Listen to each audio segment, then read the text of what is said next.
ভিক্ষুককে চাউল দিয়ে বিদায় দিলে কিন্তু আপনার জীবনে বিপদ আসতে পারে। অনেকে আমরা ভিক্ষুককে চাউল দিয়ে বিদায় করে দেই। মনে রাখবেন, ভিক্ষুককে কখনো খালি হাতে তাড়িয়ে দিবেন না, কেননা নবীজি সাল্লাল্লাহু আলাইহি ওয়াসাল্লাম এটা নিষেধ করে দিয়েছেন। আল্লাহ পাক রব্বুল আলামিন নিজেও নিষেধ করে দিয়েছেন। আল্লাহ পাক রব্বুল আলামিন নিজে বলছেন, কোরআন খুলেন 30 নম্বর পারা 17 নম্বর পৃষ্ঠার 8 নম্বর লাইন, সূরাতুদ দোহার 9 নম্বর আয়াতে আল্লাহ বলছেন, ফাআম্মাল ইয়াতীমা ফালা তাকহার, তুমি ভিক্ষুককে কখনো ধমক দিও না। যারা সাহেল, যারা ভিক্ষুক, তাদেরকে কখনো ধমক দেওয়া যাবে না। ও আম্মা সাইলা ফালা তানহার, আল্লাহ পাক রব্বুল আলামিন ভিক্ষুককে ধমক দিতে নিষেধ করে দিয়েছেন। এজন্য আমাদেরকে সব সময় এই বিষয়ে খেয়াল রাখতে হবে। ফাআম্মাল ইয়াতীমা ফালা তাকহার ওয়া আম্মা সাইলা ফালা তানহার, আল্লাহ পাক রব্বুল আলামিন এতিম, অসহায়, মিসকিন, গরীব যারা আছে তাদেরকে তাড়িয়ে দিতে নিষেধ করেছেন।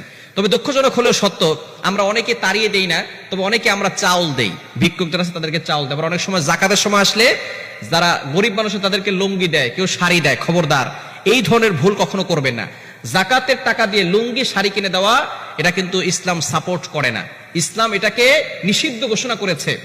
আপনি জাকাতের কিছু দোকান আছে, জাকাতের শাড়ি কিনে, জাকাতের লুঙ্গি কিনে তারা এক একজনকে লুঙ্গি দেয়, শাড়ি দেয়।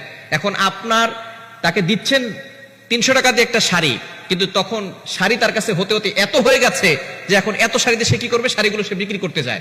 যখন সে বিক্রি করে তখন সে পায় 150 টাকা। আপনি কিনেছেন 300 টাকা দিয়ে, কিন্তু সে পেল 150 টাকা।